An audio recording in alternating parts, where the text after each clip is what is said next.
La estrategia internacional contra Venezuela se mantiene vigente.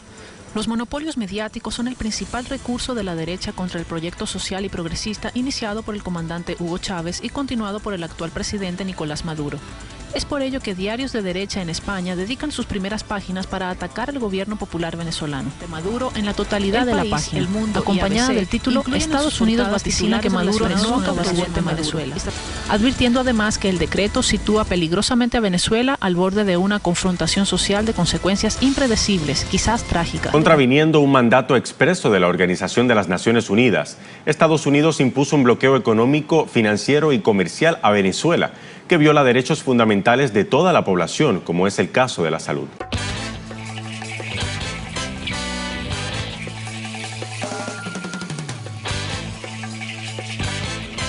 El bloqueo económico, financiero y comercial impuesto por Estados Unidos contra Venezuela impide la posibilidad de importar bienes de primera necesidad, como es el caso del sector salud, donde el Estado ve limitada su obligación de garantizar la vida.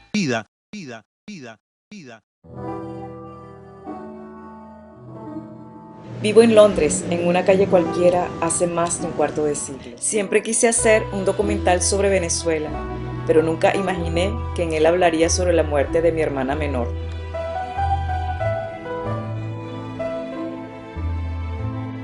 La muerte de mi hermana Eneida empaña la alegría sentida desde mi última visita al país hace 3 años.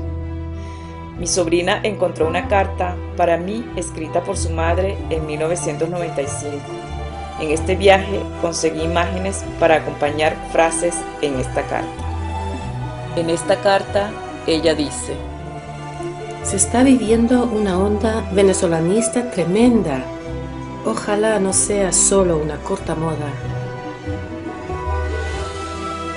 Un momento dulce y triste leer la carta de mi hermana muerta, contándome tantas verdades que siguen describiendo a Venezuela.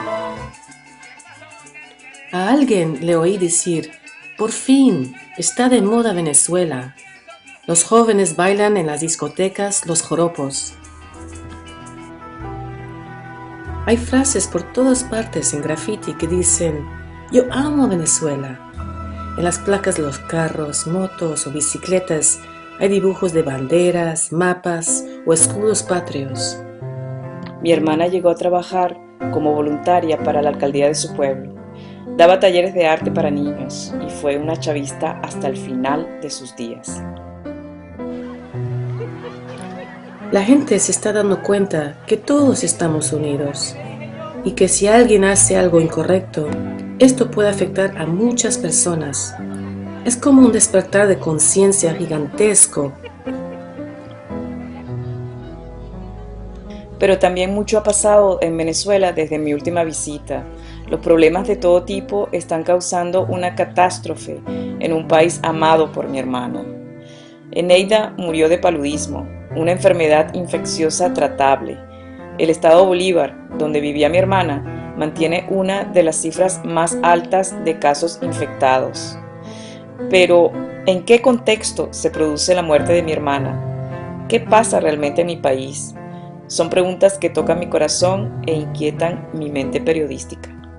Con la fiebre y el malestar, el dolor en el cuerpo y todo eso, lo llevamos para el médico, lo traímos y sin el tratamiento y se murió. La muerte a destiempo y sin preaviso de mi hermana, unida a las ideas de llevar una silla de ruedas a un amigo junto con donaciones a un colectivo agrario y de paso explicar qué pasa en mi país, dio comienzo a mi viaje a Venezuela. Fíjate, mujer del alma, en mi pelo ya blanqueado, con el tiempo de los años manguteando tu querer. Llené de sueños mi árbol, montear potro de la brisa, llega al pie de tu sonrisa al final de amanecer. En Caracas me emocioné con la marcha campesina, una protesta que salió de Jeguanare, mi ciudad natal, para ofrecer ayuda solidaria al presidente Nicolás Maduro y hacer crítica constructiva.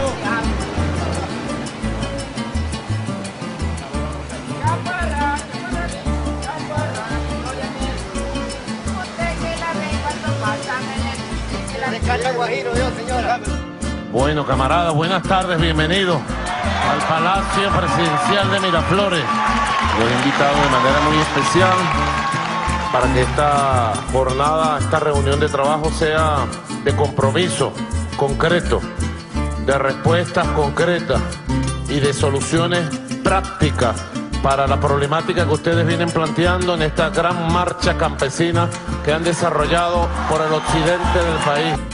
Subiendo al cuartel de la montaña con los 500 integrantes de la marcha campesina para rendirle homenaje a Hugo Chávez, me topé con una familia.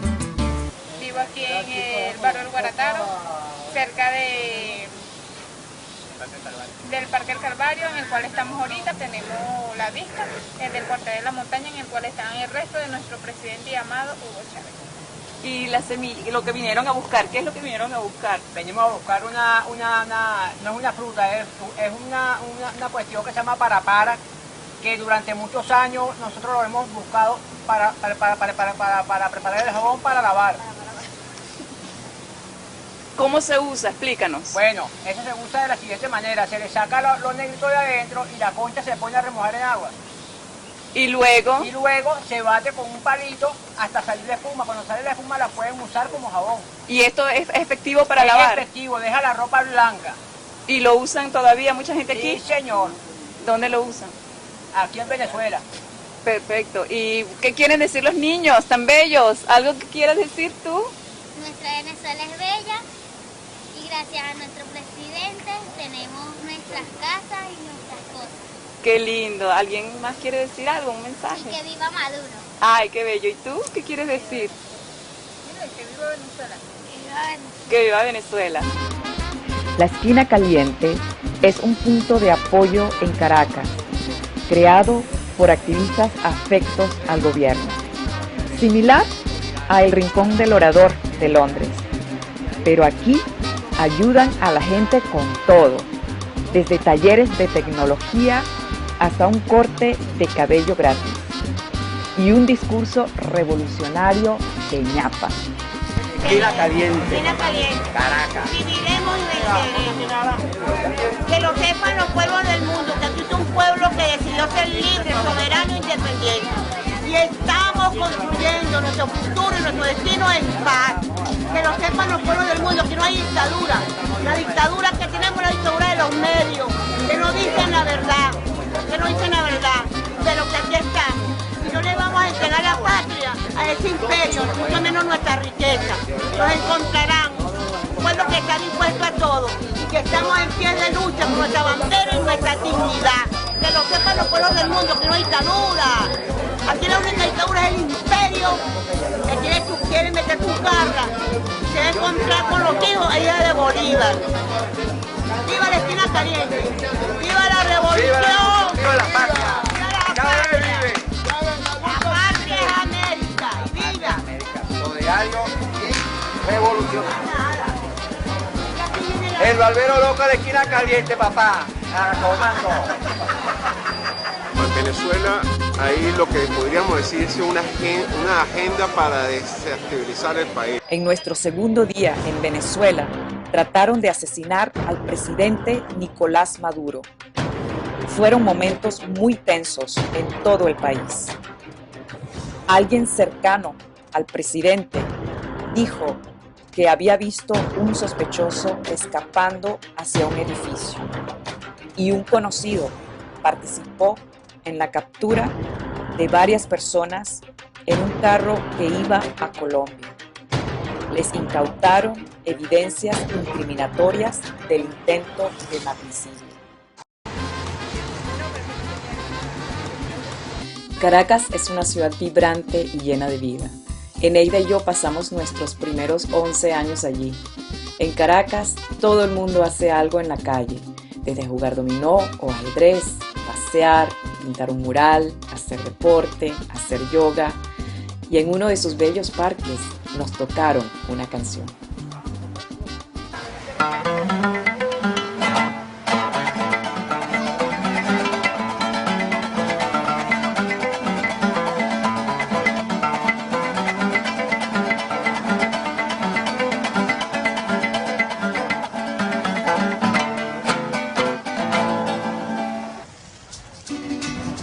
La marcha en apoyo al presidente Maduro después del intento de magnicidio fue una proeza organizada 24 horas antes. Nunca un momento aburrido en Venezuela.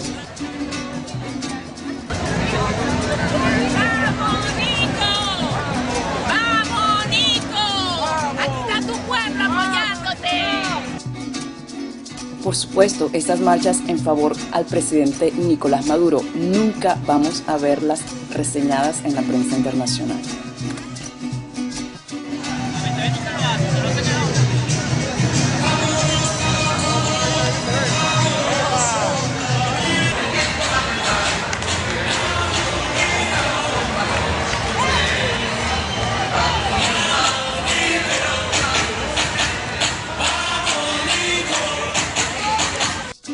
En esta marcha me encontré con Jesús Farías, diputado de la Asamblea Nacional Constituyente y exministro del gobierno. En Venezuela tiene lugar un gran proceso de transformaciones sociales, un país que por siglos fue sometido a una inclemente explotación de sus recursos naturales y fue gobernada por élites políticas al servicio de los grandes factores de poder nacional y mundial. Esas transformaciones se están dando en el marco de una vigorosa democracia y es un país, un pueblo que está siendo sometido a una guerra económica inclemente y sobre todo a la agresión de un gobierno imperial que en este momento encarna el presidente de los Estados Unidos, Donald Trump.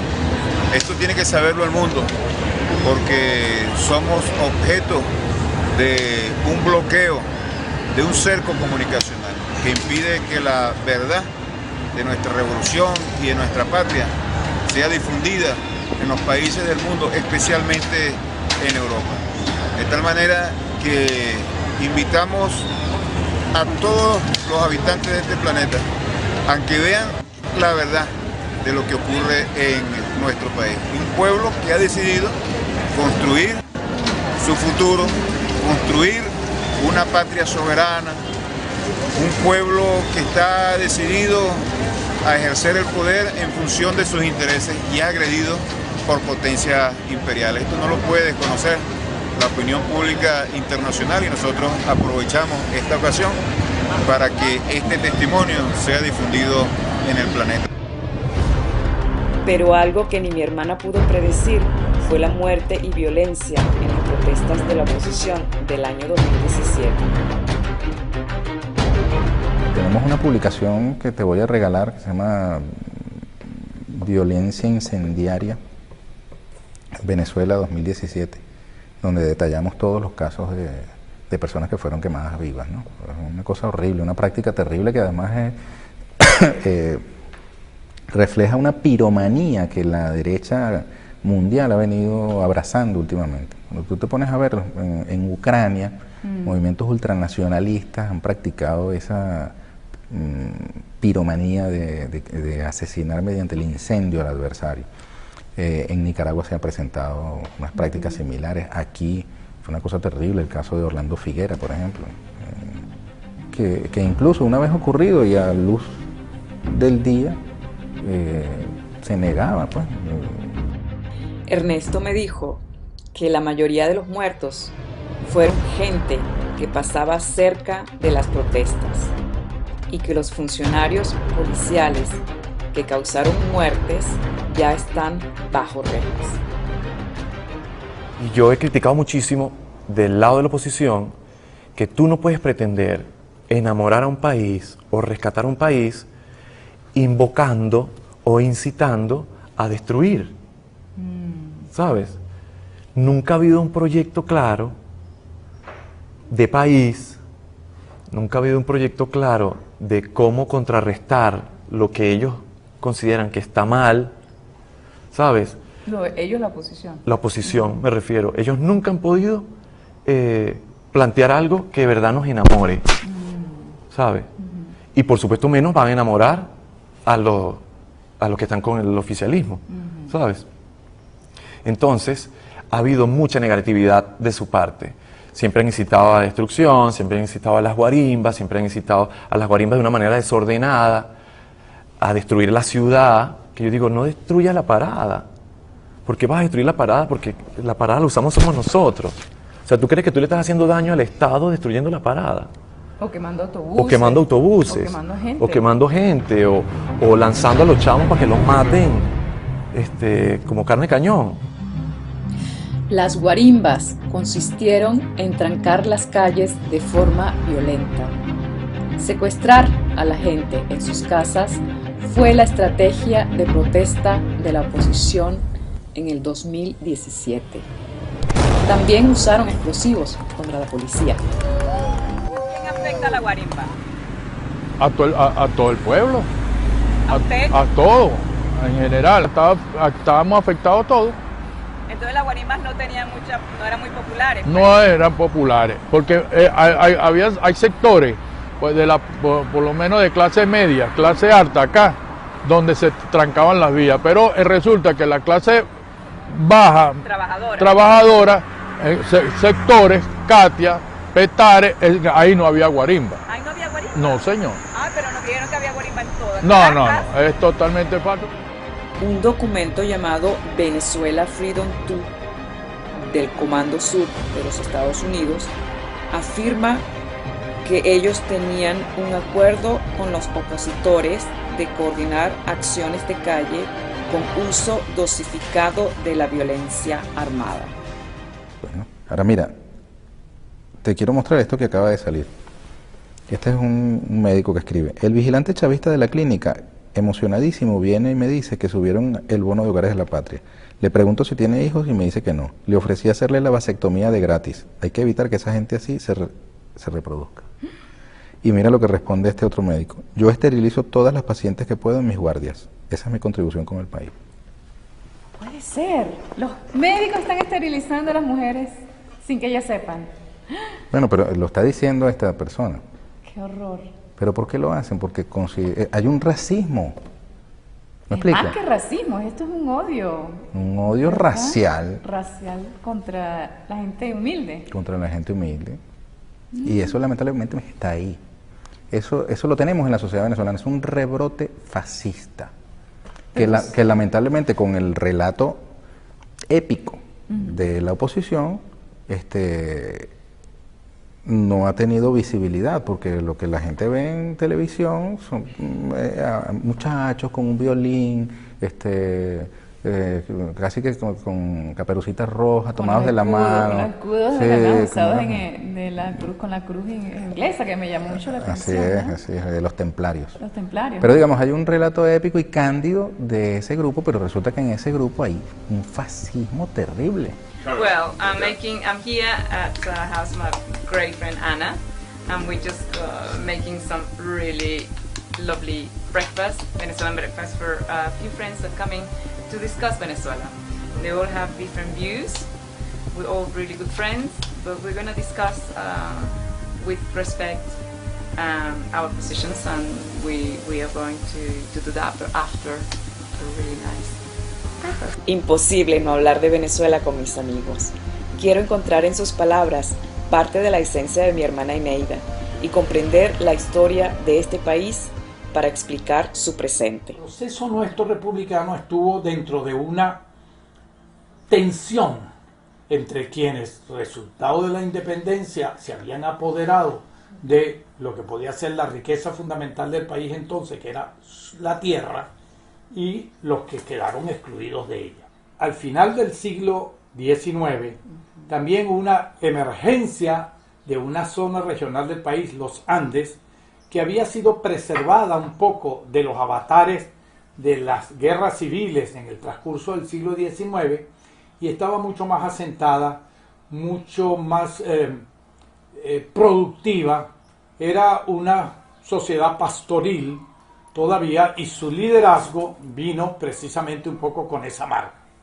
Pero al frente de ella vino un personaje muy interesante por su verbo, Cipriano Castro, quien fustigó muchas de las realidades internas sociales que existían en nuestra sociedad, y también a la presencia de las representaciones mercantiles de estos países dominantes entonces, que significó incluso un asedio a nuestras costas con buques de guerra, tanto italianos como alemanes, como inclusive los ingleses que estaban detrás, y Estados Unidos, que ya manejaba su doctrina Monroe. Esto fue en 1902, ¿no? En 1902. Luego vino un elemento importante en el país que ya entonces comenzaba, que era el petróleo. Mi madre, que vivió desde el principio del siglo XX, nos contaba pues cómo había sido el proceso de éxodo de todos esos pueblos hacia el sur del lago, cómo la gente dejó el campo para irse a la industria petrolera. Y ese mismo fenómeno se observó no solamente en los Andes, sino de Oriente, también llegó gente a la industria, ¿no? Y la industria marcó una economía fundamentalmente sustentada en la renta petrolera. Vino un proceso de crecimiento de los años 60 en infraestructura e inversión, y progresivamente a los 70 para abajo la desinversión fue alta, teniendo un país ya a finales de los 90, en la etapa de los 90, con unos grandes índices de pobreza, no solamente pobreza normal, sino pobreza crítica. Y el país que recibió el presidente Hugo Rafael Chávez, producto de un estallido social que hubo en Caracas, y producto de la situación social que estaba viviendo el país, generó pues una posibilidad de esperanza para un pueblo que realmente las grandes mayorías de este país estaban viviendo en otras condiciones. Entonces, hemos venido en este proceso de construir, de reconstruir una sociedad en la búsqueda de nuestras raíces propias. Si algo noto en este grupo de venezolanos con opiniones diversas es su amor por el país. Quizás sea eso lo que nos salve de todo. Nosotros somos un país en general, como pueblo, muy libre, muy creemos en nosotros mismos, creemos en apoyarnos, en ver, mira, si tú no estás mal, coño, yo te ayudo, ¿qué necesitas? Te quedas en mi casa. Esa idea de que abrimos la puerta, eso es mucho más. Y eso está vinculado a esa parte histórica. Así. Porque ¿qué otro pueblo se le ocurre ir con el corazón de frente y decir, ¿sabes qué? Vamos a ir a Bolivia, a Ecuador, a todo el camino para allá abajo, vamos a liberar 7 naciones, y no se queda, y no dice, mira, aquí vamos a mandar nosotros, sino que además regresa de nuevo porque dice, bueno, ya sacamos a esos españoles de aquí, ahorita, bueno, vamos a echarle bola aquí en nuestra patria. El aporte para mí aborigen es fundamental en toda la interpretación que podamos hacer de lo que somos hoy como venezolanos. Y en ese proceso emancipatorio, en el que hubo continuamente obstáculos que tuvimos que ir venciendo, pues esos elementos de naturaleza aborigen fueron elementos de resistencia. Y en esos elementos de resistencia está, por ejemplo, la vida en comunidad, la vida en colectivo. Es decir, no había propiedad privada. El aborigen vivía en una comunidad en donde había conucos, por ejemplo, que es una unidad fundamental que hemos rescatado y que tenemos que seguir rescatando. Allá había un fuerte lazo de unión con el otro, con el que convivo. Y eso es uno de los elementos fundamentales de lo que somos nosotros como venezolanos. El nivel de mestizaje que hubo en Venezuela, que uno pudiera decir todo el continente es mestizo, pero es que el nivel nuestro fue mayor que en otras colonias. Uno aquí, posiblemente por proceso independiente. Claro, ¿no? Y probablemente por el origen de clase de los españoles que llegaron a nuestra tierra, distinto a los que llegaron a México, a los que llegaron a la Nueva Granada, a los que llegaron a Perú, donde llegó gente de más nivel, aquí llegó gente más del perraje, ¿verdad? Posiblemente por eso hubo también mayor inclinación digamos, a integrarse desde muchos tipos, de muchas maneras. Cada uno de mis amigos veo reflejado el espíritu de mi hermana, expresado en su amor por los animales y por la humanidad.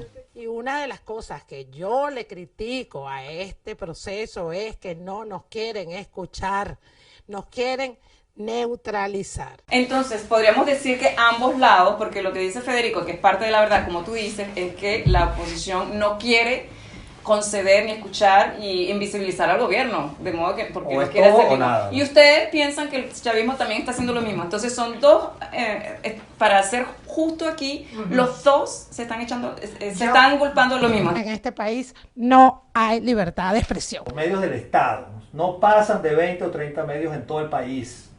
Todos los demás medios no son del gobierno. Como dije antes, hay un grupo, una franja de medios comunitarios que pueden ser 20, el 30% de los medios, y todos los demás son privados, en su abrumadora mayoría adversarios del gobierno. Cualquiera se puede parar en un kiosco de periódicos, revisa todos los periódicos, se encuentra con que está el Correo del Orinoco, que está Vea, y ¿quién más? Últimas Noticias más o menos, porque a veces tira su plomazo, porque es un medio privado, y todos los demás lo que hacen es echarle plomo al gobierno.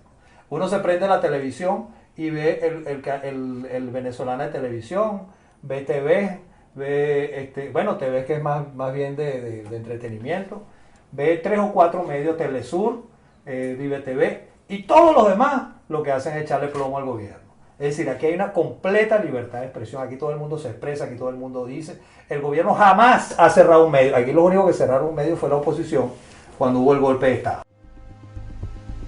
Fue reconfortante ver a mis amigos hablando con honestidad y pasión sobre nuestro país y su gente.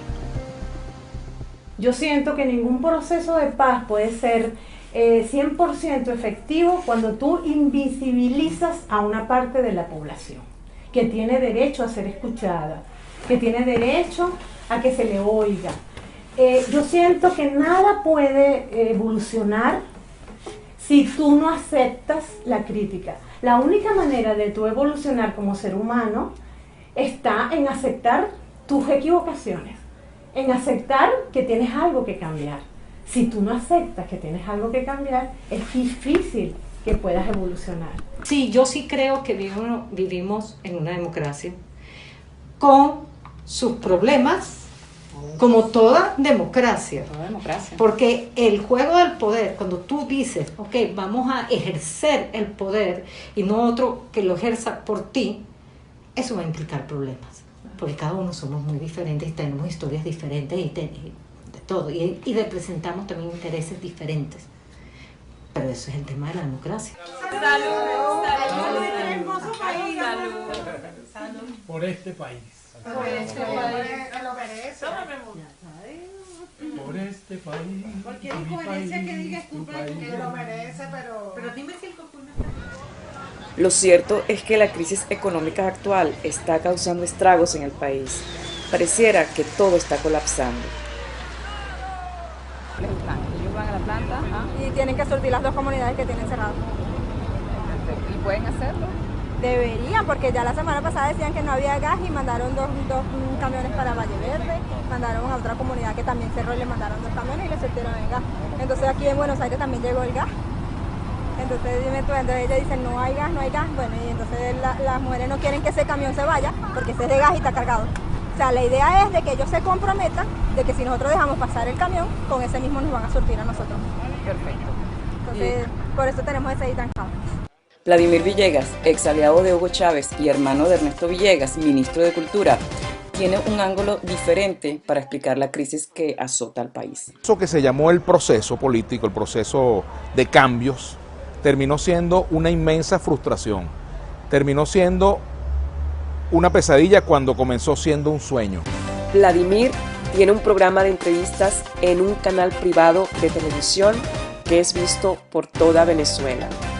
Para él, Venezuela tiene un modelo económico equivocado.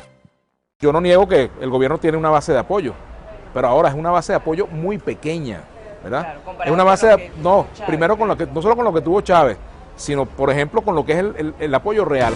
Vladimir afirma que Venezuela está en un acelerado proceso de destrucción y culpa de todo al gobierno, que se ampara en la existencia de una supuesta guerra económica interna. Es posible que uno de los prelados de nuestra iglesia, el monseñor Mario Moronta, que era un hombre incluso simpatizante del proceso, como tú lo llamas, bueno, termina exigiéndole en su homilía a los militares y a los policías que dejen de estar robando a los campesinos en las alcabalas, a los productores agropecuarios, porque los paran en todas las alcabalas y entonces una fruta que costaba, por decirte, $1 en Santa Bárbara del Zulia, cuando llega a Caracas, pues termina encareciéndose producto de la corrupción. La corrupción es inflacionaria.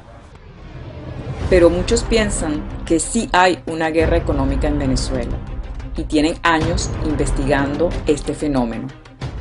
En abril del 2018 salió publicado un documento del Comando Sur de los Estados Unidos, suscrito por Curtit, en el cual se exponen todos los planes contra la revolución bolivariana, desde el punto de vista diplomático, económico, político, psicológico, comunicacional.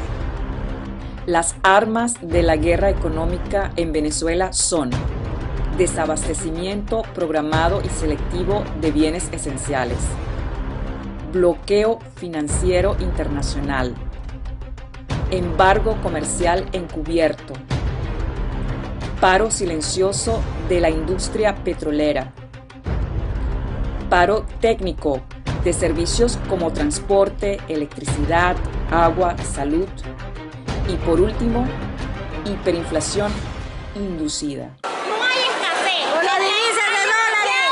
La inflación es acaparamiento. Hay acaparamiento porque escasez no hay. Porque si hubiera escasez, las polleras estuvieran cerradas.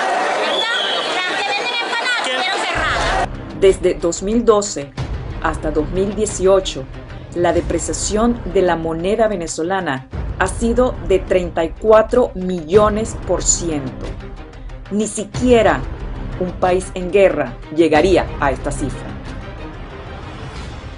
Los efectos de la hiperinflación inducida son deterioro del salario real, contracción de la producción nacional, insuficiencia del presupuesto público de ingresos y gastos, escasez del papel moneda, acaparamiento y por último, contrabando de extracción. Son distintas las armas de la guerra económica. Una de ellas, de las que hemos identificado, es lo que tiene que ver con el bloqueo financiero internacional. Y como parte de las armas es la manipulación del tipo del riesgo financiero, del riesgo país. Y allí las calificadoras de riesgo, que son parte de la banca privada internacional, van manipulando ese riesgo financiero. Nos están ubicando en este momento en 5.000 puntos, uno de los más altos del mundo, como si estuviésemos en una guerra armada. ¿Y qué implicaciones tiene? Que cada 100 puntos que nos aumentan en ese riesgo país implica un 1% que deberíamos pagar si quisiéramos acceder a préstamos financieros en el exterior. La otra opción es el Fondo Monetario Internacional, que pide 4%, pero con todas las condiciones que eso implica. En este momento nosotros, según ese índice financiero, deberíamos pagar un 50% de interés para los préstamos internacionales.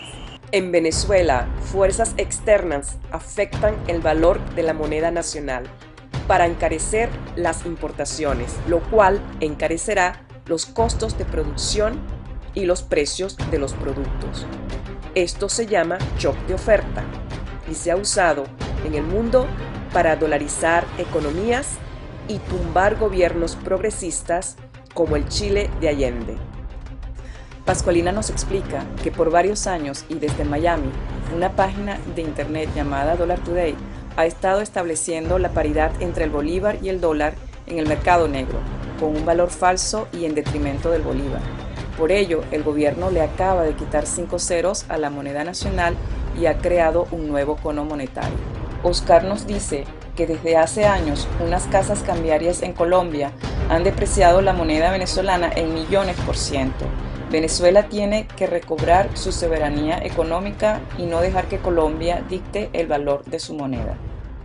Para recobrar su soberanía monetaria, el gobierno creó el Petro, un criptoactivo venezolano basado en la tecnología de la cadena de bloques y respaldado por las reservas de varios recursos naturales de Venezuela, como petróleo, oro, diamantes y gas. Hasta el momento, cada petro estaría respaldado por un barril de petróleo de la cesta del crudo venezolano.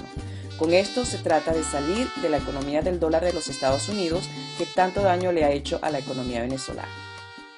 Yo sí considero que el pueblo venezolano está resistiendo de una manera pues, que merece aplausos, una manera pues, que merece incluso mucha investigación, mucho estudio sobre esto, porque no es cosa fácil, no cualquier pueblo resiste que se vaya la luz por 12, 14, 16, en ciudades como Maracaibo, que son sumamente calurosas, se va la luz hasta por 48 horas y el pueblo igual sigue allí. No es cualquier cosa pues que una persona simplemente llevándose 1 kilo de leche para la ciudad de Cúcuta haga 3, 4 veces el salario mínimo de otra persona que está en un puesto de trabajo, que requiere cumplir un horario de 8 horas laborales, que tiene que llevar comida para su espacio porque ya no se puede comer en la calle como se hacía antes, que tiene que caminar desde su casa al trabajo y desde el trabajo a su casa, que tiene que calarse aparte de esto un jefe, que el internet está fallando y no funciona de la manera correcta que uno desea. Es decir, hay una serie de características que de verdad generan una afectación significativa en el pueblo venezolano, pero yo, y estoy seguro que tú lo has visto, la sonrisa del pueblo venezolano sigue siendo algo que no se pierde. Y esto no significa ni que estemos alienados, ni que seamos un ejército, como a veces nos quieren hacer ver que estamos obligados a permanecer en Venezuela. No, significa que este es un pueblo que, así como Bolívar hizo una gesta heroica, creo que este pueblo también está diseñado para grandes cosas. Yo creo que uno de los objetivos que se tiene como sobre Venezuela es incluso quitarnos la venezolanidad, porque Venezuela hizo algo que muy pocos países en el mundo han hecho, que es desafiar a una potencia hegemónica como los Estados Unidos. Y eso creo que a nosotros nos lo quieren cobrar bastante caro. Oscar nos cuenta que la Oficina de las Naciones Unidas contra el Tráfico de Drogas afirma que en el departamento colombiano llamado Norte de Santander existe la mayor cantidad de producción de hojas de coca en el mundo. Colombia ha creado un sistema financiero en Cúcuta para lavar el dinero de la droga y afectar el valor de la moneda venezolana. De paso, sin el contrabando de gasolina venezolana, la producción de cocaína sufriría un duro golpe. Hay una gran mentira aquí que se menciona y yo quiero aprovechar este espacio para eso. Generalmente se nos dice que es que el venezolano quiere vivir como vivía en la Cuarta República, donde conseguía cualquier producto y lo quería comprar. Eso es una gran falacia.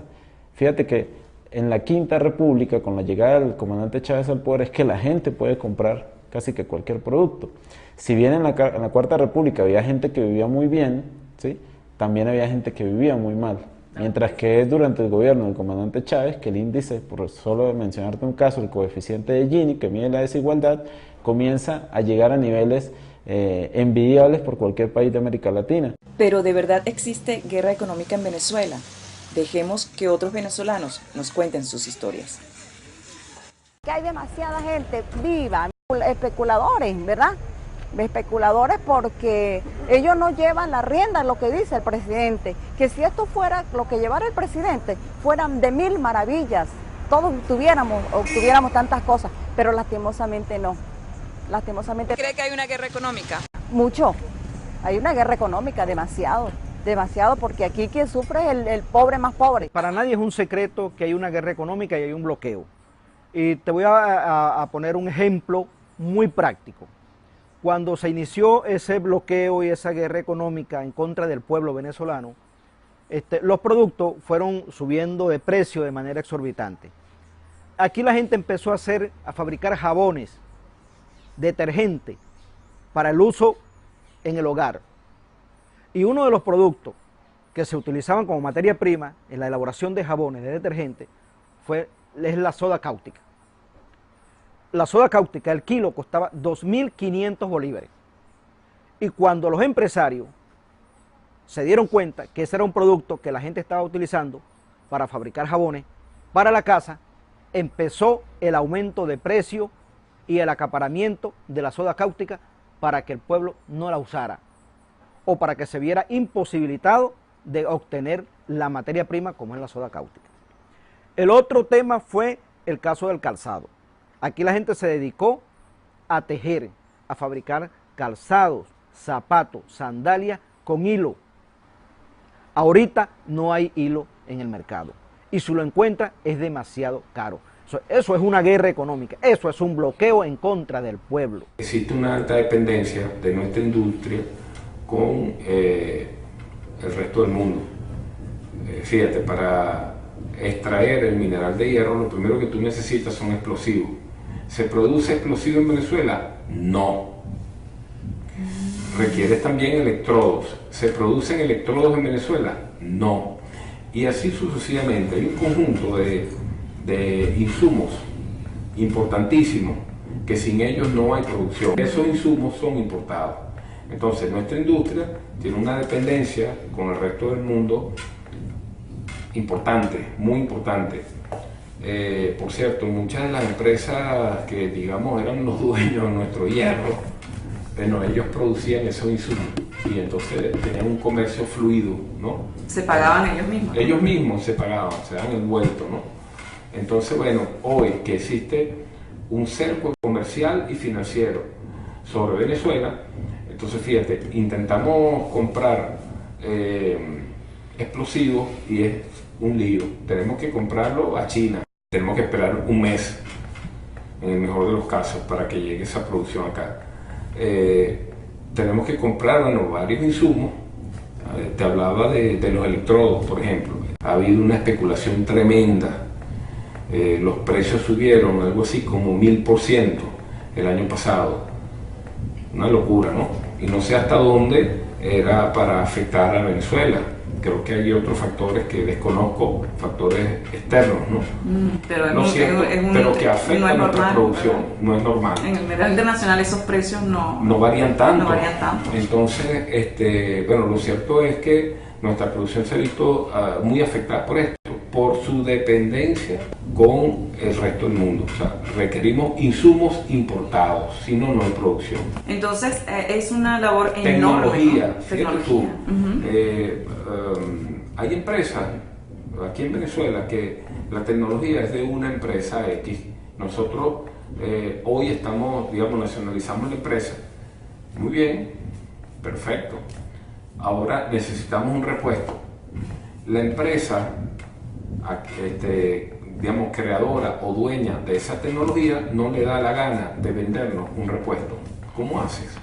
Estamos obligados a hacer ingeniería reversa, o sea, esas partes y piezas tenemos que hacerlas en Venezuela. Yo soy de los que digo que hay asedio a nuestro país, a nuestro pueblo, y cuando hablo de un asedio es porque esas acciones contra nuestra nación, contra nuestro pueblo, contra nuestra gente, contra nuestras instituciones, no solamente es de orden político y no solamente es de orden económico, sino que tiene que ver con un plan donde en efecto se atenta contra la paz de un país.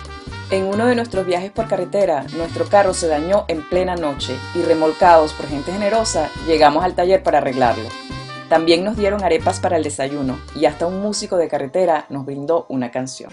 El día en que yo me muera, no voy a llevarme nada, hay que darle gusto al gusto. La vida pronto se acaba. Las piezas que no se consiguen se optan en reparar. Si él tiene el embobinado, esto interno usa un embobinado. Usa un embobinado. Si el embobinado está quemado, yo agarro otro embobinado de otro automático y se lo paso a él. De otro tipo de automático. Y se lo paso a él y esa es la reconstrucción. Entonces tiene una colección de partes viejas para recuperar. En todas esas partes aquí, todas estas. Ahorita lo que estamos viviendo se podría decir que es la guerra económica. Hay una guerra económica. Una guerra económica. Y todo. Y así como los repuestos, las comidas, todo. Hablamos con Rodolfo para que me sintetizara lo que ha pasado en el país desde la muerte de Hugo Chávez en 2013. Cuando la embajada norteamericana, los medios de comunicación privados, las grandes transnacionales de la comunicación privada, las transnacionales, los bancos, ¿verdad? Cuando se enteraron de que era inminente la muerte física del comandante Hugo Chávez, comenzó una nueva fase de agresión contra nuestro pueblo. Que es la que estamos viviendo ahora. Que es la que estamos viviendo en este momento, que es una fase en donde han hecho todo lo que han podido hacer para agredir a nuestro pueblo. En primer lugar, han asesinado a nuestros principales líderes. Han utilizado el terrorismo como la herramienta para desarrollar su política. No han hecho política, han hecho terrorismo, ¿verdad?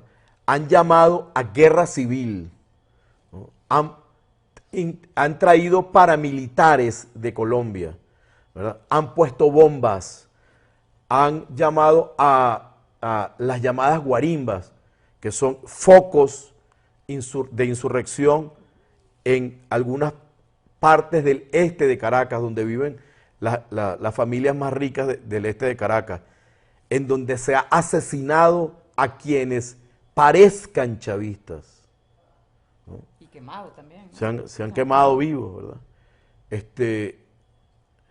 Han saboteado el sistema eléctrico, han saboteado el sistema de agua potable, ¿no? Han pedido y han conseguido que se bloquee financieramente a nuestro país, ¿no? Robándose el dinero que es de los venezolanos y las venezolanas, ¿no? Nos han perseguido internacionalmente, no podemos comprar medicinas, no podemos comprar alimentos. A raíz de la crisis que se fue creando por la cuestión de los alimentos, comencé a hacer la harina precocida de maíz, así como ustedes lo ven aquí, como un hobby para resolver el problema de mi entorno familiar.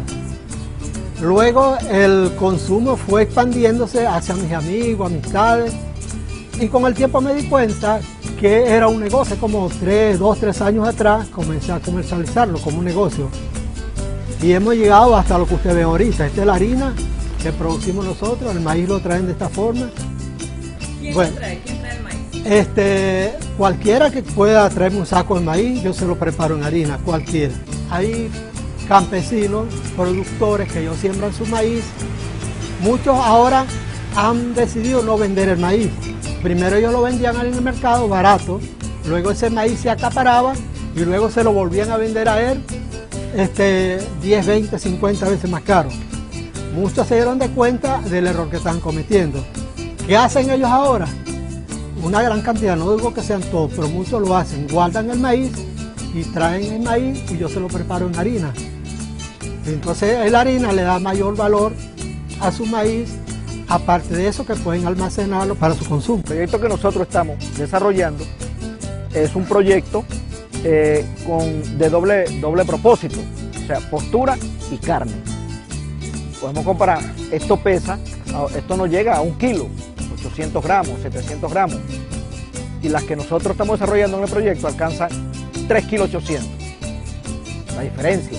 Y este animal, esta gallina, utiliza alimento comercial, mientras que las gallinas que están en nuestro proyecto utilizan alimento artesanal, alimento soberano, elaborado por los propios productores. Este proyecto de gallinas ponedoras se encuentra en etapa piloto y cuenta con el apoyo de la Universidad de Oriente y las comunidades donde se realiza. Muchos dicen que estamos sufriendo un ataque similar al Chile de Allende o al de Cuba, que todavía se mantiene por parte de los Estados Unidos. Pero la invención venezolana sigue y se extiende. Nosotros estamos solventando esta crisis, porque esto no nos va a derrumbar. Nosotros tenemos que salir adelante con los recursos que tenemos.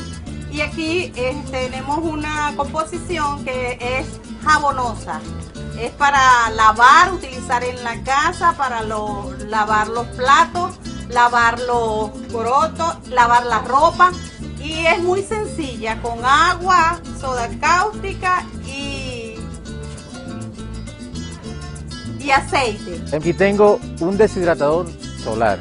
Esta cajita que vemos aquí la empleamos para deshidratar todo lo que es alimentos, como son las frutas, los vegetales, que nos van a servir para preservar un tiempo. Pues. Esto nos ha servido, con toda la crisis que estamos pasando en este momento, nos ha servido para innovar, para tener cosas nuevas o cosas que nos puedan ir ayudando para solventar toda la situación que tenemos en este momento.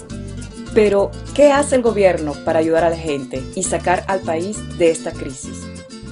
En esta jornada de socialización de saberes participan trabajadores y trabajadoras de la empresa y ciudadanos y ciudadanas que viven en el entorno comunitario, y en ese sentido la Gerencia de Desarrollo Social de Corpolet haciendo un trabajo de interconexión, un trabajo de enlace de articulación con el resto de las empresas y organizaciones comunitarias y sociales, hemos estado generando una actividad que llamamos reparación o reutilización de bombillos ahorradores de energía. Es un proceso participativo que permite que voceros y voceras de organizaciones del poder popular, de nuestras comunidades, pero también el movimiento obrero, el movimiento de trabajadores, puedan irse apropiándose de estas técnicas que incide de una manera decisiva en el presupuesto familiar. Y con estos talleres de reparación de módems de internet se transmite tecnología directo a las comunidades. ¿Qué está haciendo Giselle? Jugando en la computadora. Jugando en la computadora. Saludos a Giselle. Hola. ¡Qué linda! ¡Qué inteligente está! ¿Y esto qué es? Esas computadoras que son. Canaima, que da el gobierno para el apoyo de los estudiantes. ¿Sí? ¿Y todos tienen una? Sí. ¿Dónde está la tuya? Y la mía es A pesar de este ataque económico, el gobierno venezolano sigue invirtiendo en programas sociales con un 7,5% del Producto Interno Bruto destinado a la educación. En total, en 2018 se destinó el 72% del Producto Interno Bruto a programas sociales. De mis 4 niños que se fueron, he tenido noticias de 2 niños. Uno que está en Ecuador y una niña que está en Perú. ¿Cuáles fueron las noticias que me llegaron? Que ellos iban desde Venezuela preparados en primer grado, allá los iban a inscribir en el primer grado. Cuando los evaluaron, estaban aptos para segundo grado y fueron ubicados en segundo grado.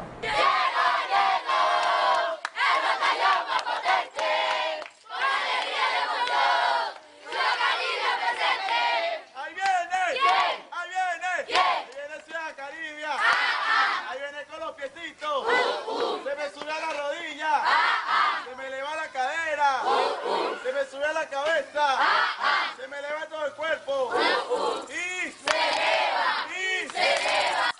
Estos niños son de Ciudad Caribia, un proyecto habitacional sustentable de 13.200 habitantes soñado por Chávez.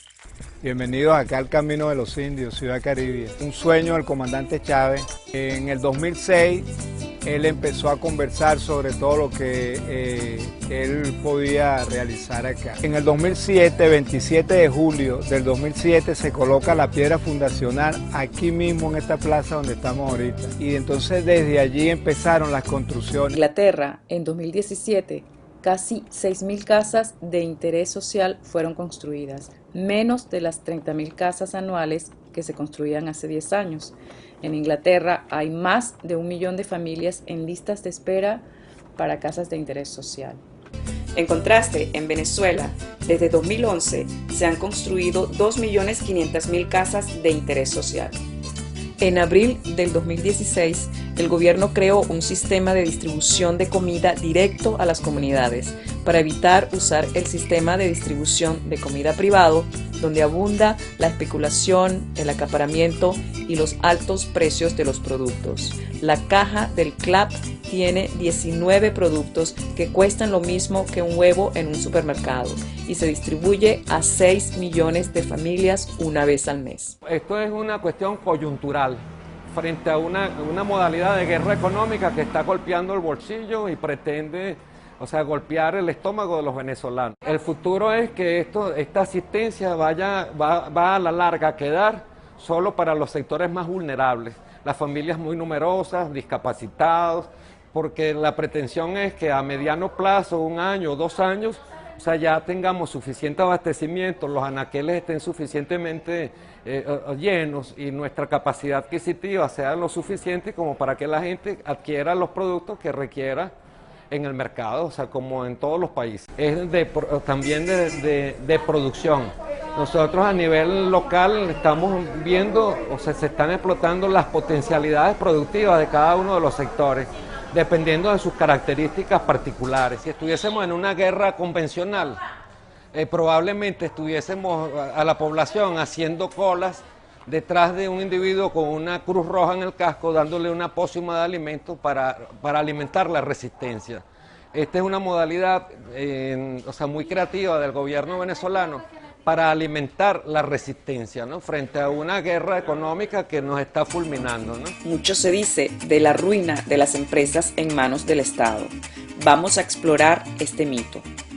¿Qué es la empresa, Gabriel? La empresa es una empresa enlatadora de conserva. Enlatamos sardina, atún, pepitona, cachorreta y sacamos harina de pescado y aceite omega 3.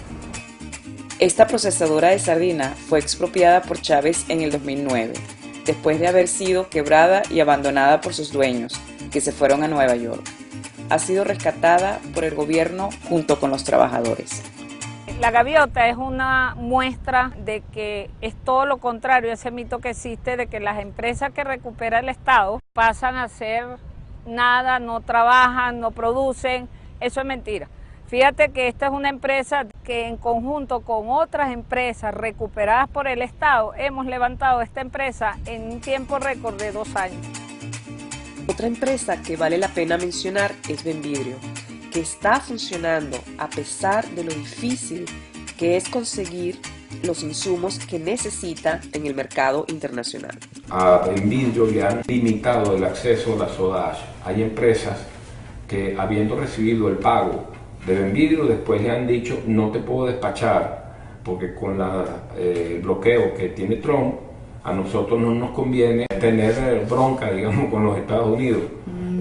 Dime a dónde te devuelvo tu dinero. El éxito que tiene Benvidrio hoy es que sigue funcionando a pesar de todo el bloqueo. En Venezuela, cada quien tiene una opinión distinta y la expresa con pasión y sin miedo. Y para constatar esto, nos fuimos a la Plaza Altamira, un bastión de la oposición en Caracas. Mira, la vida aquí en Venezuela es estresante, pero, o sea, como la gente, todavía Venezuela es un país que a pesar de que económicamente está muy golpeado, de verdad que si tienes inteligencia y tienes tesón, a Venezuela todavía le queda. Las grandes marcas, los grandes negocios se han ido, entonces si por lo menos yo no soy afecta al gobierno, pero creo mucho en mi país y no me veo yendo a mi otro país. Todos los venezolanos estamos apostándole a un cambio y bueno, exactamente como dice mi compañera, el que de verdad quiere trabajar por Venezuela y echar adelante lo logra. Lo que más me gusta de Venezuela es la manera en que los venezolanos intentan salir de la crisis a la cual estamos sometidos. Siempre van a buscar alguna manera, sea jocosa o no jocosa, de evitar las cuestiones negativas que atañen a nuestro país. Y en el sentido de lo que no me gusta es el sistema político al cual estamos siendo sometidos a causa de una crisis impuesta a partir de un sistema de gobierno que no funciona, el cual es para mí el socialismo. Yo creo que lo único bueno del país es la cerveza. Lamento mucho que me estén grabando y que vayan a publicar esto, pero creo que fenomenalmente la cerveza no sabe igual en otro lugar y que al igual que la cerveza, pues la gente a pesar de la crisis, digamos, porque ciertamente hay una crisis, pues sigue con su buena vibra, su buena onda y podemos encontrar igual esperanza a pesar de que me voy del país. Un encomio a la misma vida. Perfecto. ¿Tú te vas del país también? En diciembre. ¿Para dónde? A Argentina. ¿Y tú? Todavía no. ¿Y para dónde te vas tú? Para España. Estamos en el municipio de Chacao, un municipio guarimbero, y nosotros como chavistas estamos acomodándole todo lo que ellos echaron a perder. Bueno, esto pues, a raíz de... El presidente Maduro. A raíz de nuestro presidente Nicolás Maduro Moro, tomamos la alternativa de lo siguiente, reparar lo que te dije anteriormente, lo que todos ellos han destrozado aquí en este municipio. Los reales no se los dimos al alcalde, porque si no se los agarra. Estamos haciendo reforestación, pintura, albañilería, ornato. Salimos de esta plaza, donde tengo muchos recuerdos de mi niñez con mi hermana Eneida, para escuchar otras voces en la ciudad. Nosotros, en el momento que el presidente comandante en aquel entonces, Hugo Chávez Frías, ¿verdad?, sube a las paletas presidenciales, llega con la revolución revolucionaria, con este proceso que aún estamos viviendo. Bueno, aquí en Venezuela viene el proceso constituyente, ¿verdad? Y aquí lo tenemos, donde se crea la Constitución de la República Bolivariana de Venezuela. Bueno, aquí nosotros, en el artículo 81, se nos consagra como ciudadanos de hecho y derecho.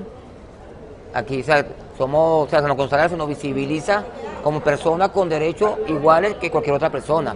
Derecho a lo que tiene que ver con a insertarnos laboralmente, derecho a hacer deporte, derecho a tener una vivienda digna, derecho a tener una familia, mantener una familia, entre otras cosas, ¿verdad? Todo esto se logra con el comandante Hugo Chávez.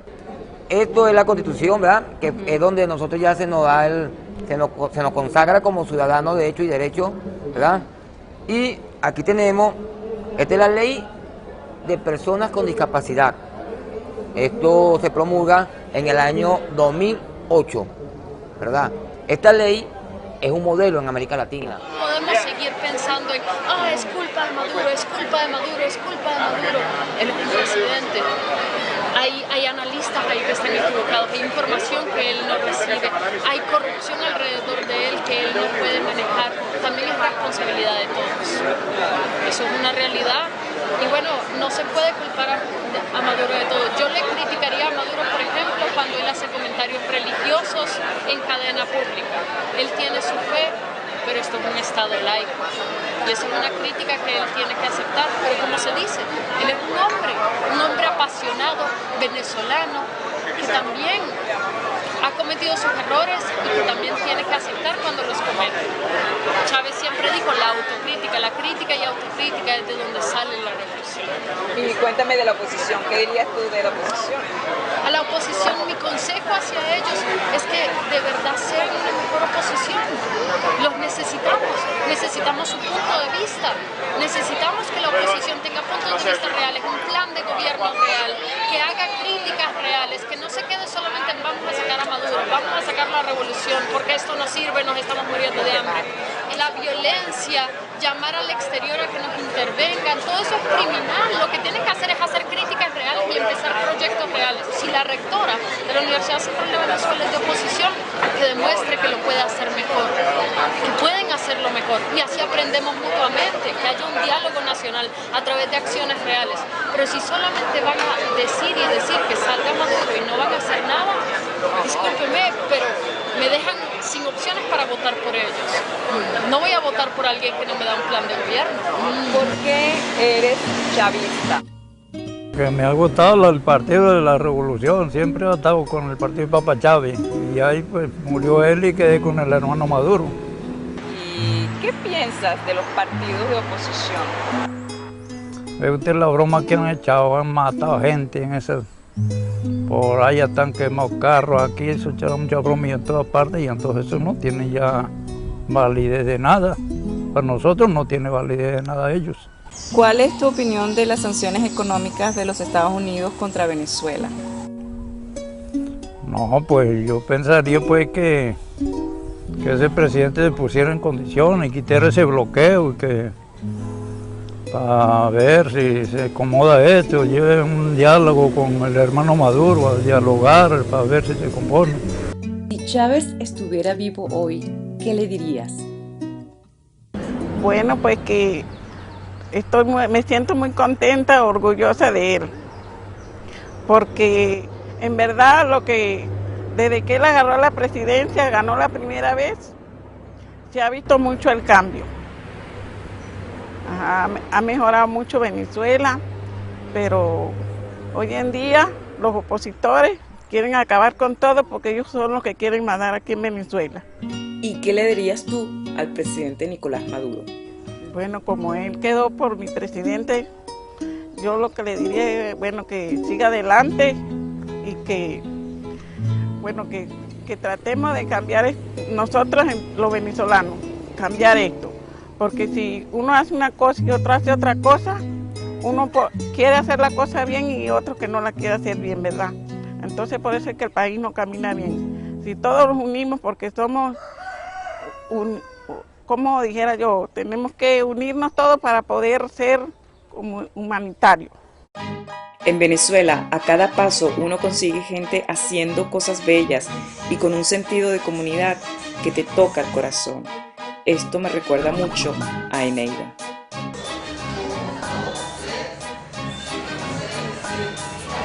Pinar Fuerte lo puedo explicar en 5 ámbitos. Tiene un componente productivo, hacen vida unidades productivas. Estas unidades productivas producen arte, sentidos, estéticas, son los distintos colectivos que conforman este colectivo. Hay una parte de conocimiento, hay investigación social, libros, arquitectura, ciudad. Otra parte es espacio público o parque, que es donde nos encontramos ahorita. Es un parque, un terreno de 9.700 metros cuadrados en donde se desarrollan estas actividades. El cuarto ámbito, que también es productivo, es de espacios. Nosotros alquilamos algunos de estos espacios. Y la quinta, es la más importante, nuestro centro, que es lo social, la organización social y la activación social, la movilización social que transversaliza todo lo que nosotros hacemos. Es la propuesta de métodos o software para la vida, para una mejor vida, para vivir viviendo. Estamos en Caracas, Venezuela, Tercer Planeta, un local que nace de que quisimos expresarle a las personas como la conexión de los seres humanos y ponerlos como algo valioso, real, pues, porque ahorita el ser humano en sí no es un material digno de exportación al espacio. Entonces somos el tercer planeta y algo tan bendito y quería como que incentivar a través de un local artístico la forma de conexión humana posible, o sea, que no nos separemos. My name is Abdul. ¿Y dónde vives? Aquí abajo, en la casa amarilla. Cuéntame, ¿sabes un poquito de inglés? Sí. Ok, ven acá para la mamá, para que me ayude a la mamá. Vente, pues. No, yo solo. Tú solo. Ok, dale, pues. Pero no es que... Negro. Black. Blanco. White. Amarillo. Yellow. Azul. Blue. Rojo. Red. Rosado. Pink. Mamá. Moreno. Papá. Father. Abuelo. Grandfather. Abuela. Grandmother. Violeta. Violet. Y cuéntame, ¿qué quieres ser tú cuando seas grande? Yo quiero ser de la NASA. ¿Quieres trabajar en la NASA? ¿Ir a dónde? Soy también un granjero. ¿También quieres ser granjero? Que muy bien, buena combinación. Ajá. También quiero ser veterinario. Está bien, tienes que, entonces vas a tener una vida muy larga. Y doctor. Y doctor también, me parece una muy buena idea, Abdul. ¿Tú quieres mandarle un mensaje a todos los niños del mundo? ¿Qué les quieres decir de Venezuela? Ustedes no se preocupen por su propósito, ustedes lo pueden hacer. Por fin llegamos a Mérida, en el occidente del país, para entregarle la silla de ruedas a nuestro amigo Alexis Márquez y para escuchar su historia. Cuéntanos un poco la historia de tu silla de ruedas con las guarimbas del año pasado.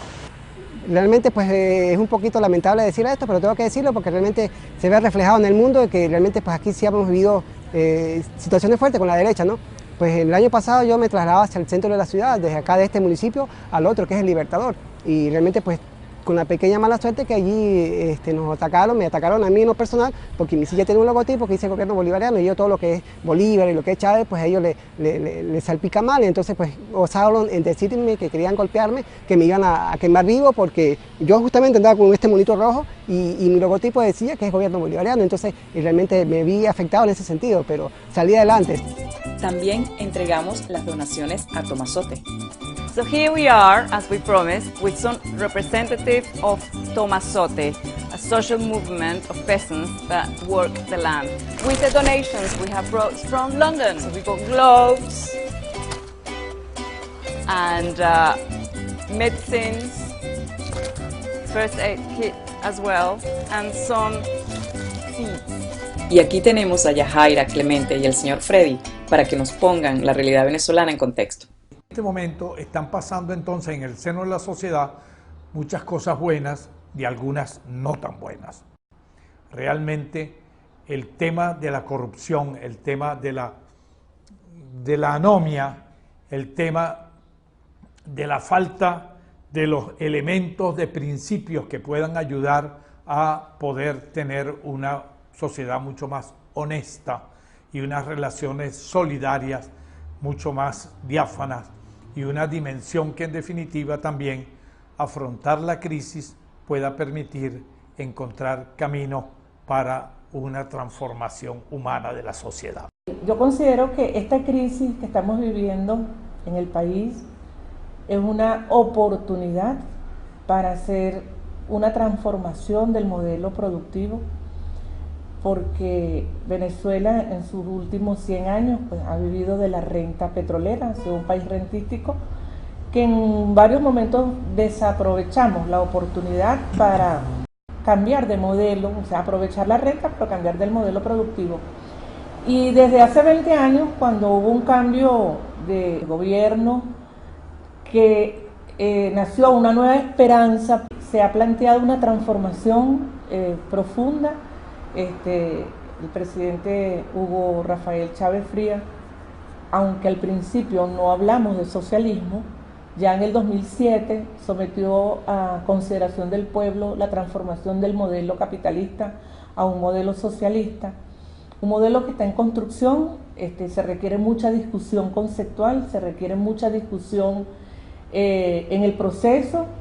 Hay un proceso educativo que necesitamos profundizar y esta es una oportunidad porque la crisis, como decía Clemente, son momentos de posibilidades para la transformación. Estamos apostando a que este tiempo de crisis nazca una nueva Venezuela, una Venezuela donde podamos fortalecer nuestras raíces, una Venezuela donde nuestros jóvenes entiendan lo que es propio en los términos de la cultura que tenemos. Creo que en estos momentos la revolución bolivariana goza de buena salud, porque a estas alturas ha logrado el triunfo político sobre el enemigo interno. Ya no existe casi, está absolutamente perdido, el descrédito más completo.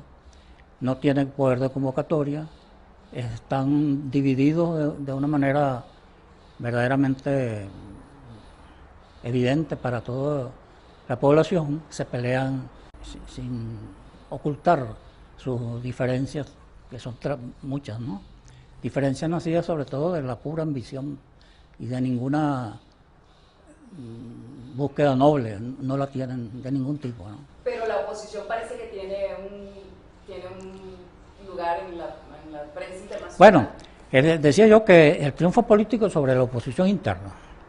Ahora, claro, sobre el imperialismo no, eso es una pelea de largo aliento, ¿verdad? Pero él no nos podrá vencer. También la victoria nuestra, la victoria del proceso revolucionario, se manifiesta fundamentalmente en que se ha recuperado el apoyo popular con entusiasmo. Regresar a casa a celebrar la vida de mi hermana Eneida con familia y amigos fue un viaje triste pero reconfortador.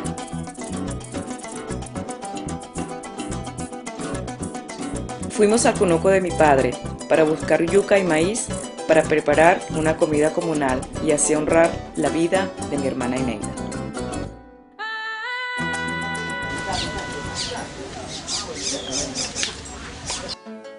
La música del joropo, tan amada por mi hermana y todos en la familia, suavizó el dolor que nos acoge a todos.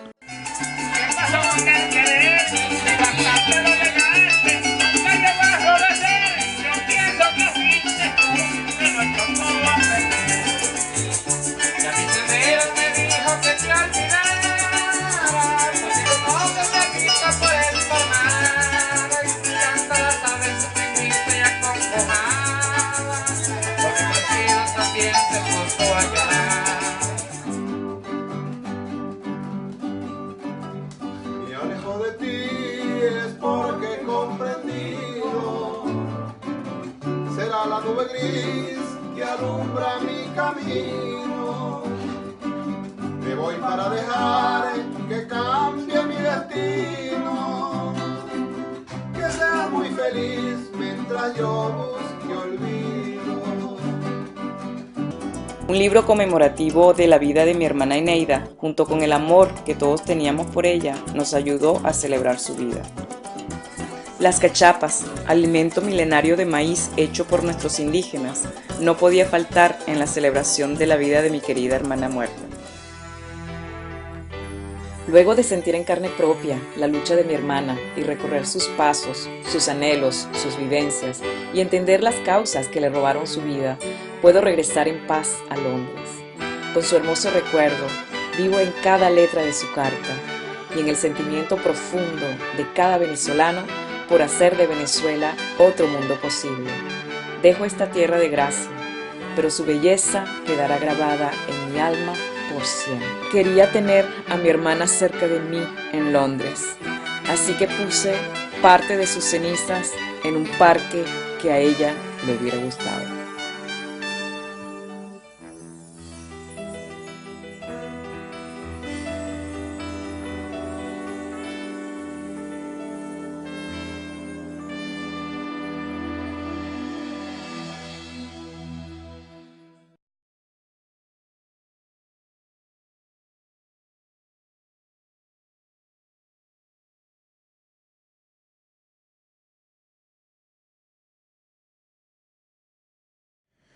Bad news, sad news, I can't believe my ears. My eyes are aching with unshed tears. Despairing, despondent, I am lost at sea. Feeling bewildered, but there's a voice in me singing, hold on, my heart, for hope is strong. Shine on, my heart, your time will come. I'm reeling and feeling like dark times are here. All that I'm reading confirms my fear, but the breath still comes, and I am here, and the voice keeps singing loud and clear. Hold on, my heart, for hope is strong. Shine on, my heart, your time will come. Your time will come. Hold on, stay strong. Your time will